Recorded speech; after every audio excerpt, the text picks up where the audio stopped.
Hey, Steve, just getting to the 100, just bang, bang, bang, and 3 4s on the trot, just getting there, and the whole innings itself, like so, starting the summer off in style. Yeah, I think when I first started this morning, I couldn't ask for anything more than 2 volleys on my pad to get me going.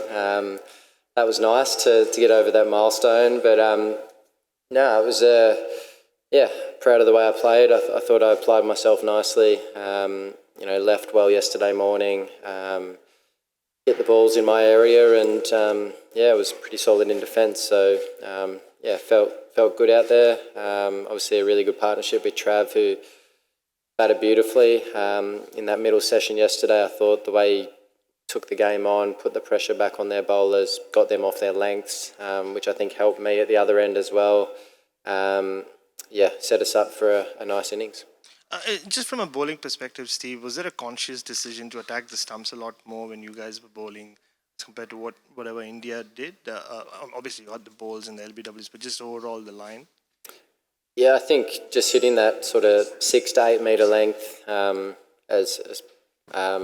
off stump, I think's important. We've obviously seen a bit of variable bounce and some seam movement. So if we're challenging the top of the stumps as much as possible, I think that's the quickest way home. You can certainly get the outside edge from there if it seams away and bounces or takes off, which a couple have. And then, the pads and stumps are in play with the ones that shoot low or seam back. So it's about as simple as we need to keep it, I think. Steve, hi. Your 6th century at the Oval Stadium. Tell us about your... sorry? At where, sorry? At the Oval. 6th? Don't think so. Third, sorry. Yeah. But how much do you like playing at the Oval? I'd like 6 here. No, it's a nice place to play. I think in terms of English wickets, it's probably as close to Australia as you get, I suppose, with the pace and bounce that you can get in the surface. And if you get yourself in, the outfield is obviously the square goes the whole way across, so you get good value for your shots. I've enjoyed playing here, and it was nice to score a few out here again. Steve, it was not a particularly easy pitch to bat on, especially yesterday. A lot of uneven bounce and some shooting up and some keeping low. So what do you think was the key for you to make this many runs on this pitch? I think just to stay in the moment. I think we've all had a few that have either shot low or bounced a little bit more, and it's basically just forgetting what happened the ball before and playing the next ball. And if you get out to one of those ones, then so be it. But just trying to stay in the moment as much as possible, assume that nothing's happening, and just play sort of each ball as it comes. I think that was the most important thing, and I thought I did it pretty well. Steve, what does it say about England's chances of going well at Bazball, the way you blokes bowled this evening or this afternoon? I mean, the ball was moving around, blokes were getting hit. It looked like quite hard work. Can you see an ultra-attacking style working against that sort of bowling and that sort of attack? I mean, I think it'd be difficult on this kind of wicket that's up and down and seaming around. It's not easy to defend, let alone come out and swing. So, I think I said it initially when Bazball started, that I'm intrigued to see how it goes against our bowlers.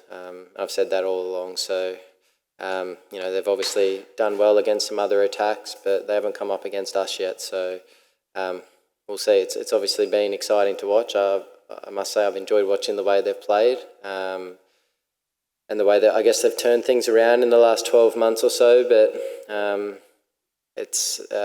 we'll wait and see how it comes off against us. And where does Scotty Boland fit in the pecking order? Because obviously there's been the big three with the quicks for a while now, but Scotty's sort of been immaculate every time he's had an opportunity, and he was again today. Can you see him keeping one of the big three out? Well, I'm not a selector, but I know from having faced Scotty in the nets recently, he's bowling very nicely. I think the angles he provides, his ability to hit the stumps from slightly shorter than some of our other bowlers is a big plus. Something that I think Nessa can do as well. Shorter guys that are a bit skiddier, so if there's any seam movement, it gives the ball more chance to move and still hit the stumps, if that makes sense.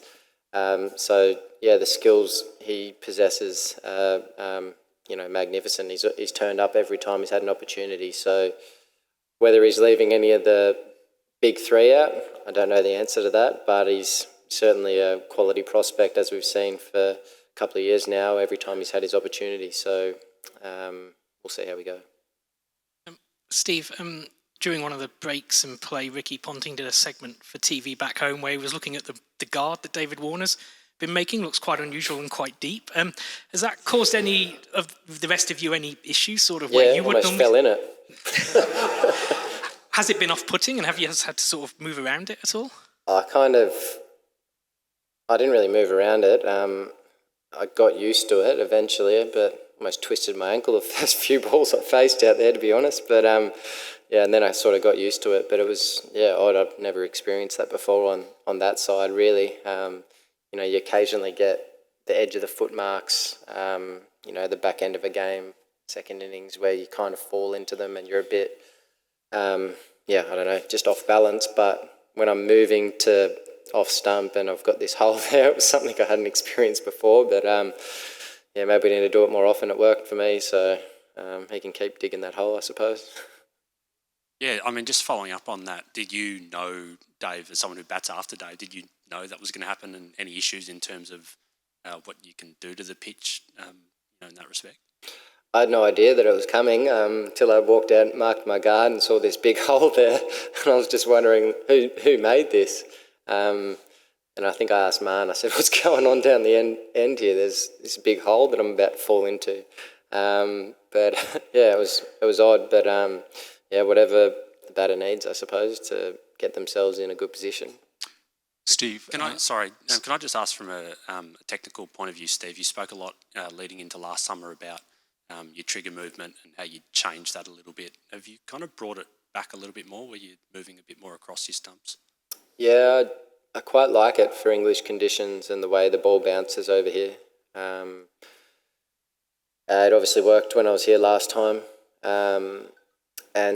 Just the positions I get myself into, it doesn't mean I'm going to do it all the time. I may revert back to old styles at certain periods when I feel it's necessary, but on this surface and with the bowlers I was coming up against, I felt that was the right way forward. Steve, what did the Aussie bowlers do right to dismiss the top order Indian batsmen? I think it's just putting the ball in the right area more often than not, owning that sort of, I think it's probably 5.5 to 7 metre length, top of the stumps. There's enough natural variation there in terms of up and down. Obviously Virat got a very difficult one. He couldn't really do much there, to be fair. And if you're hitting those areas consistently, it's quite challenging. Steve, just following from Louis there, talking about that trigger or that movement for you, is that something that takes a little bit to get used to going back to again? Like I noticed in the nets the other day, you were doing a bit of it, and is it something also that you look back at the 2019 Ashes and it was pretty pronounced? Is that part of your thinking for why you've gone that way? It doesn't take long to get back. It's probably my more natural sort of movement, I suppose. So no, it didn't take very long. I actually batted the other way in my first 2 county games I played here, and then started playing that way in the third game because I wasn't quite happy with the positions I was getting into. So it didn't take long. One hit out in the middle and I was fine.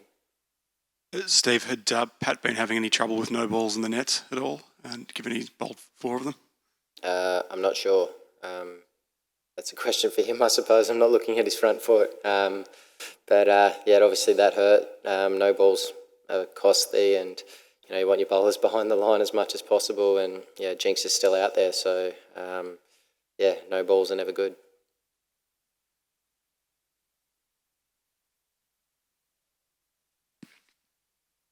Steve, how much do you hope that innings sets you up for what you want to be a massive summer, not only this game, but from a personal point of view, maybe winning the Ashes in this country for the first time?